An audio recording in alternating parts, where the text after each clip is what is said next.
Bonsoir la famille, moi c'est Jean-Marie Kachoba. Je viens pour répondre aux vidéos postées par notre frère Aigle de Coloésie. Pour moi, je me dis que dans tout ce qu'il dit, il y a beaucoup plus de confusion. Par rapport à ça, il est de notre devoir aussi de remettre la pendule à l'heure. Monsieur Aigle de Coloésie a plusieurs fois dit dernièrement dans sa sortie, il a dit que les Bassanga devaient payer les Bayékés. Parce que les Bayékés ont tué beaucoup plus de Bassanga. Je me demande qui doit payer qui. Si réellement il sait qu'il fait des recherches, il devait d'abord par commencer comment est venu Moussiri au Katanga et pourquoi est-ce que les Bassanga lui ont donné la terre. Aujourd'hui, je vais lui donner juste une brève histoire. Moussiri, quand il venait pas pour conquérir des terres katangaises. Il est venu en tant que commerçant. Et quand il est venu, il a été accueilli par les gens qu'il a trouvés en place. Entre autres, les chefs Katanga et les chefs Mpande.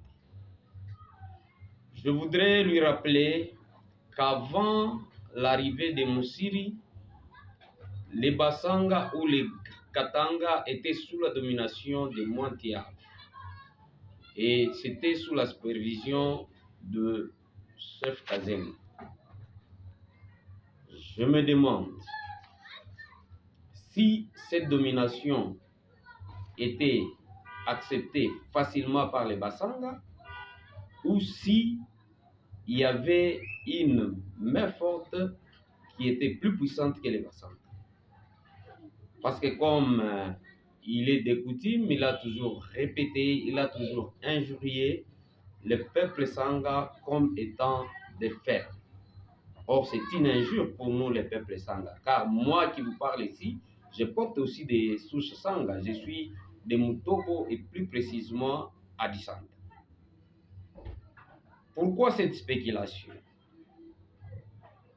Je m'en vais me poser plusieurs questions et à un certain moment, donner raison à ceux-là qui disent que Monsieur Marc Lushimba, dit Aigle de Coloésie, est payé par certaines personnes qui veulent maintenir une oligarchie dans la province du Lualaba, Pourquoi s'acharner sur des personnalités politiques? Récemment, il a parlé de Moïse Katumbi Chapwe en mal. Je voudrais lui dire ceci. Monsieur Moïse Katumbi Chapwe n'est pas n'importe qui. Monsieur Katumbi Chapwe, c'est un leader qui a si marqué toute une nation, voire même au-delà du territoire national. Par son savoir-faire, son savoir-être, il a marqué. C'est comme Baba Kyungu à l'époque, il avait marqué vraiment la population katangaise. Donc là, ça ne fait pas débat. Dernièrement, il a parlé aussi de Maman Elisabeth Kibasa. Que Maman Elisabeth Kibasa n'a pas de soucis. Vraiment, c'est un faux débat. Et il a encore ajouté, comme si cela ne suffisait pas, que à Bunkeya, si vous avez l'argent, vous pouvez aussi, on peut vous coopter comme étant prince. Je vais lui poser la question. Si tel était le cas, pourquoi est-ce que le gouverneur Miège Manguez-Mans n'était pas coopté comme prince de Baïké? Parce qu'il en avait les moyens. Pourquoi est-ce que le sénateur à vie, M. Joseph Kabila, n'a pas été coopté comme prince de Baïké? Pourquoi Ça, c'est un faux débat. Je sais que dans plusieurs de vos vidéos, vous avez toujours dit qu'il faut diviser pour mieux régner. Vraiment, le moment est très mal placé parce que nous ne sommes pas dupes. Je disais ceci. Cette oligarchie-là qui est en train de se maintenir, elle est bien connue. Loin de là, comme vous le confirmez, que nous sommes contre les Bassanga, nous sommes contre les Runds et tout ça. Il n'y a pas de problème entre les Bassanga et les Runds. Il n'y a pas de problème entre les Bayéké et les Runds. Il y a un problème entre les Bassanga, entre les Bayéké, avec un groupe de personnes qui veulent vraiment se maintenir au pouvoir, dans les institutions et partout là. Voilà où se trouve le problème. Car entre les Bassanga et les Bayéké, nous avons des liens vraiment fraternels. Entre les Runds et les Bayéké et les Bassanga, nous nous marions. Nous sommes des frères. Nous cohabitons pacifiquement. Là où nous nous insurgeons contre la manière de faire d'un certain lobby. Comme tu dis que tu es en train vraiment de faire des recherches, vas-y, fais tes recherches. Regarde dans toutes les institutions étatiques qui sont majoritaires, les divisions provinciales, les communes, la province, les ministères, partout, même dans des petits travaux au niveau de la province de Lualaba, c'est un groupe de gens qui prennent ça en otage. Là, nous ne sommes pas d'accord. Voilà la vérité. Et pour distraire nos frères Sanga, vous voulez mettre la division et continuer à régner en maître. Nous ne sommes pas dupes.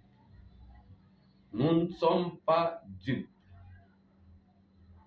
J'avais dit, avant que les Bassanga payaient tribut à Mointia, pouvez-vous nous dire que les Bassanga s'étaient laissés comme ça? C'est comme quelqu'un qui va et qui entre dans ta maison, il dit, moi je vais avoir la télévision, moi je veux prendre cette chaise-là et vous la laissez comme ça. Non. Il y avait des résistances, il y avait la force et les Bassanga étaient forcés à payer tribut à Mointia. Parce qu'à cette époque-là, il faut le reconnaître, il était le maître et il dominait au niveau du Katanga. Je vais vous poser une question. Quand on part en guerre, pensez-vous que c'est une mince affaire? On part et vous connaissez la conséquence ou les conséquences de la guerre. Moussiri étant commerçant, connaissant l'art de manier l'arme à l'époque, le chef Mpande avait demandé son appui pour qu'il puisse mettre fin à la domination et à l'incursion des Baluba. Et vous savez ce qui s'était passé? Moussiri qui prend toute sa caravane, il va affronter les forces extérieures et il y avait beaucoup de ses frères qui étaient tombés pour sauvegarder la dignité de nos chefs Sanga et la dignité de tout un peuple. Mais aujourd'hui, si vous nous dites que les Bayéké doivent commencer à payer, je ne sais pas qui doit payer qui. Parce que Moussiri a perdu plusieurs de ses frères durant ses combats pour défendre. Voilà ce qui lui a valu. Et en guise de reconnaissance, le chef Mpande lui avait remis une partie de terre que nous appelons aujourd'hui la chefferie des Bayéké. Que la vérité peut parcourir 1000 km, mais en un seul jour, la vérité les rattrape. Les mensonges plutôt peuvent parcourir 1000 km, mais en un seul jour, la vérité les rattrape toujours. Nous ne sommes pas à cette époque-là où vous voulez vraiment tromper les gens. Par rapport à Maman Elisabeth, vous avez dit qu'elle est venue comme ça et vous ne connaissez pas. Je m'en vais vous demander, posez la question à vos frères qui sont d'Akoloésie, qu'à Kolwezi, il y a un certain monsieur très bien connu, maître de son État et il est un opérateur économique. Il s'appelle Maître Maki Mounoum. Pensez-vous que quelqu'un de plus de 40 ans, c'est aujourd'hui parce que mademoiselle Elisabeth Kibasa, qui arrive aujourd'hui, madame Elisabeth Kibasa, qui arrive aujourd'hui et on les proclame directement prince. Je crois que tous ceux qui ont l'argent seront vraiment proclamés prince. Je vous demande d'avoir un peu du respect. Si vous manquez même du respect à l'empereur Mwantia, qui est votre chef, qui est notre chef, si je parle de votre chef, c'est parce que vous êtes de la tribu ronde, comme vous l'avez toujours remarqué. En tout cas, je vous plains parce que la culture africaine a ses tabous. On ne peut pas comme ça cracher sur les visages des grandes autorités coutumières qui détiennent vraiment l'identité de nos mœurs, de nos mœurs. Vraiment, je vous demande d'aller revoir ailleurs. Vous avez parlé, vous venez avec un livre, vous le bondissez comme ça. Vous dites, voilà, moi je ne me trompe pas, vous dites ça, mais vous ne dites pas la vérité si vous êtes vraiment honnête envers vous. Dans le même livre là-bas intitulé Moussiri, roi des Baïs, le roi d'Ingarengas. Allez-y, commencez par la page 5. C'est là où on parle beaucoup, page 50. C'est là où on parle beaucoup plus de Moussiri. Comment est-ce qu'il est venu? Qui sont ses premiers enfants? Comment est-ce qu'il est parvenu à être roi? Et tout ça, vous aurez des réponses et vous avez des réponses. Pourquoi chercher à tromper?